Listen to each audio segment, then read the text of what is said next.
Everyone, myself Vaibhav. In today's session of Visual JForex, I will be explaining the indicator named percentage price oscillator. This is the oscillator indicator and it is basically derived using taking into account the difference between different moving averages.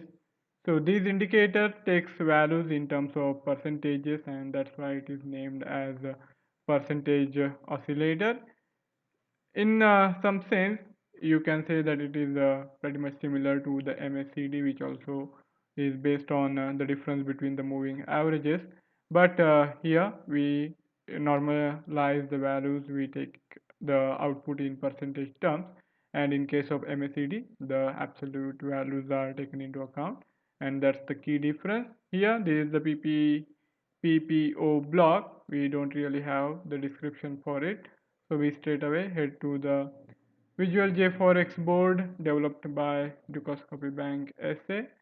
Here we can find this PPO block amongst oscillator indicators.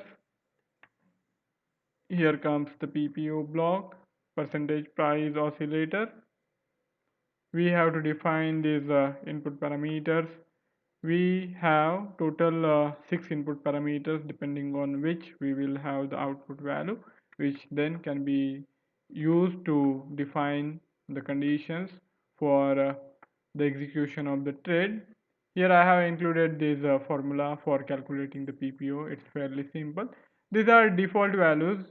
Here, as you can see, I have taken 12 period MA minus 26 period MA, which needs to be divided by the 26 period MA, and then we multiply it by 100 to get the percentage values.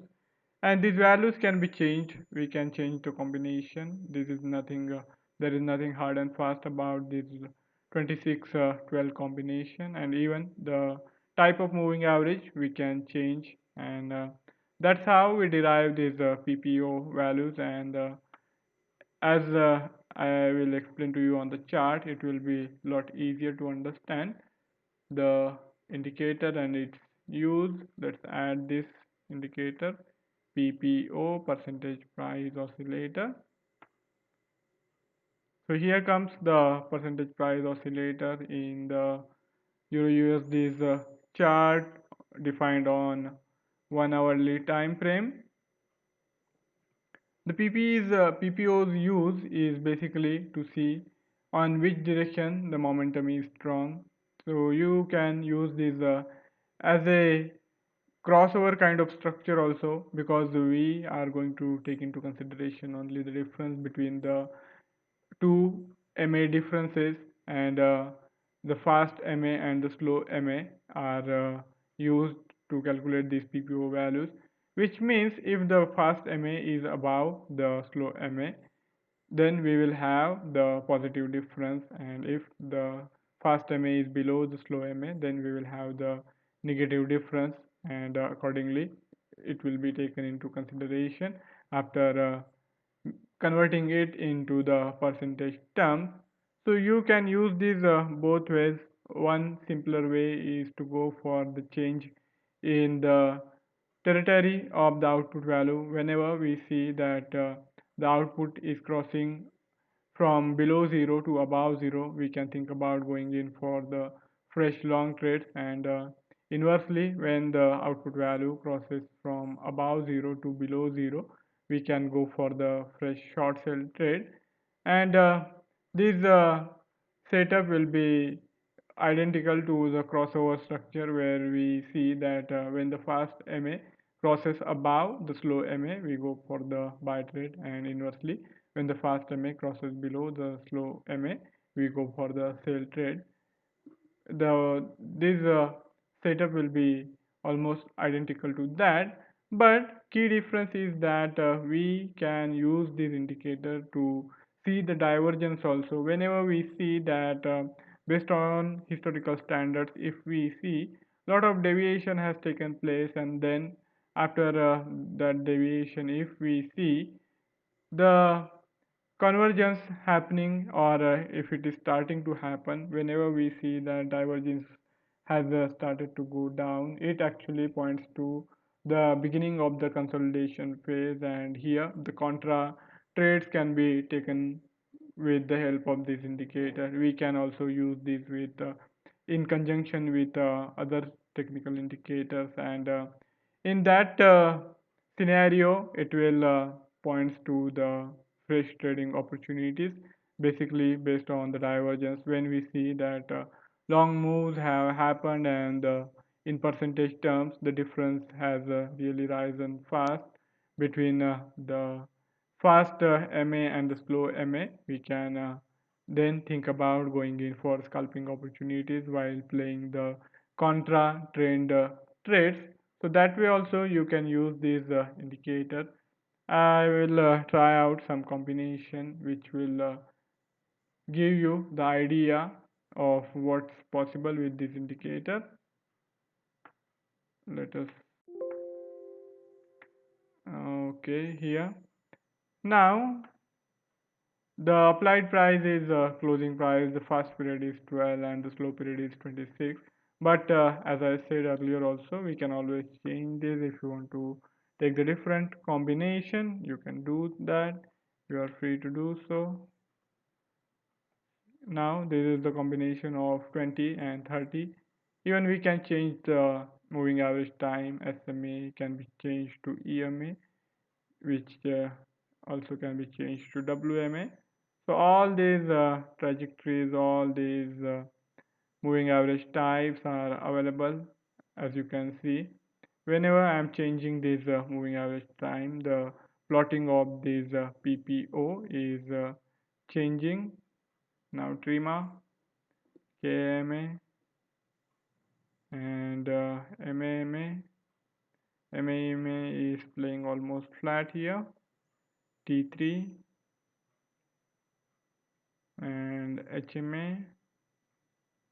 So all these options are provided on the platform. We can always try out different combination to see what is the combination which is likely to prove most profitable, and depending on that we can take our pick and work with that.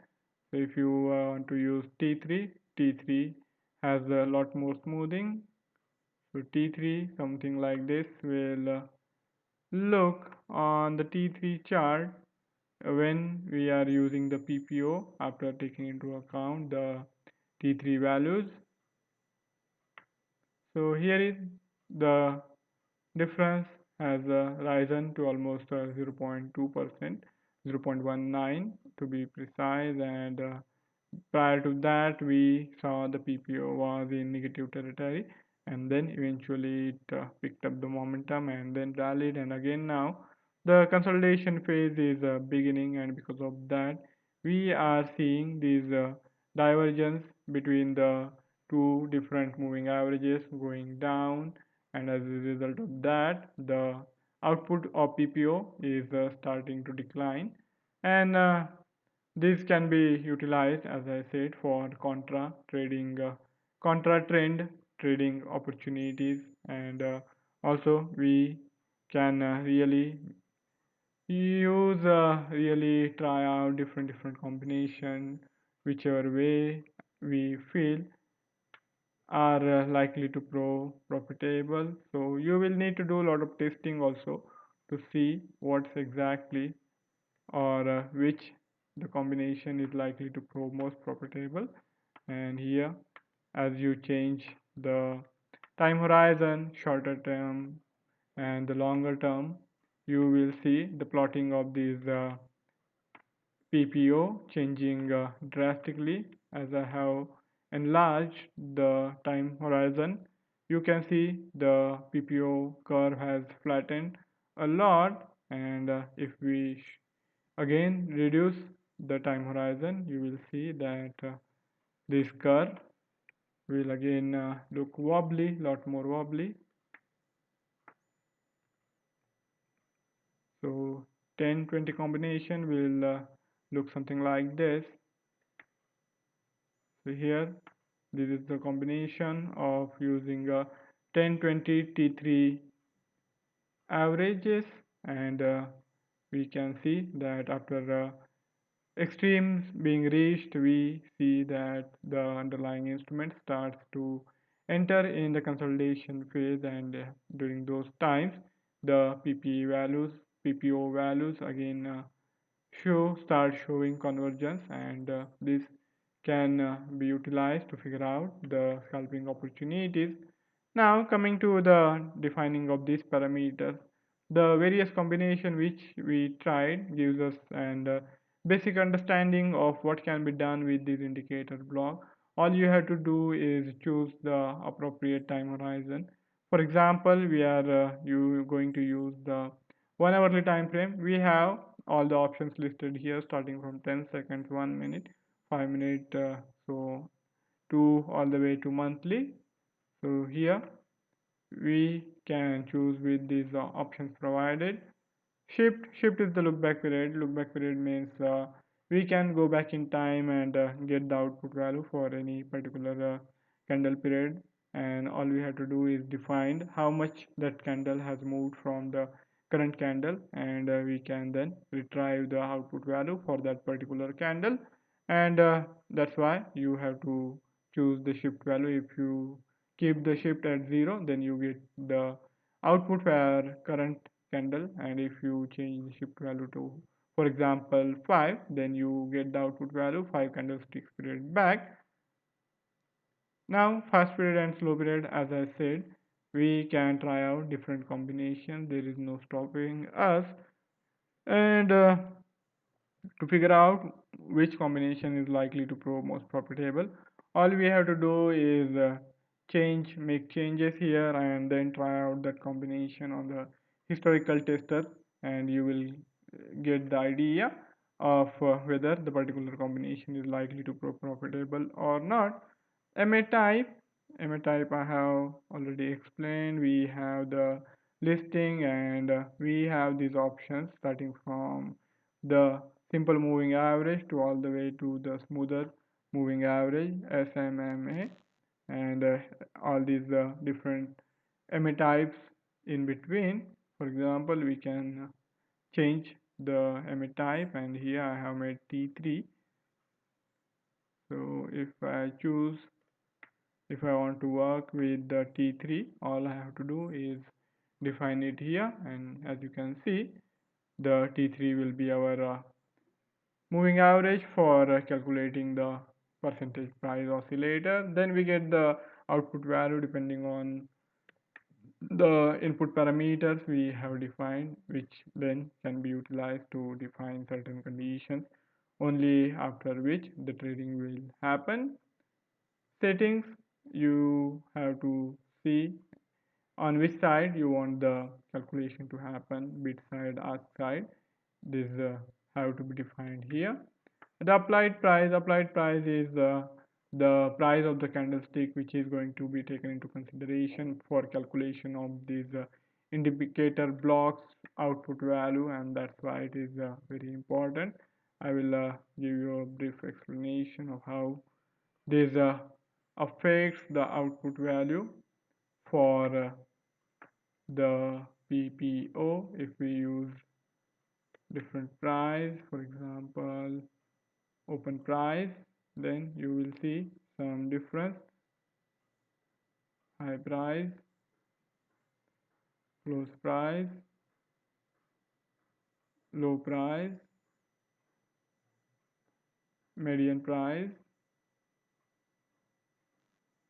typical price. So all these combinations can be tried on this indicators block, and then whichever combination we get to know is likely to prove more profitable, we can keep those input parameters and run it on the Visual JForex platform, which has been provided by the bank to trade in the financial instruments.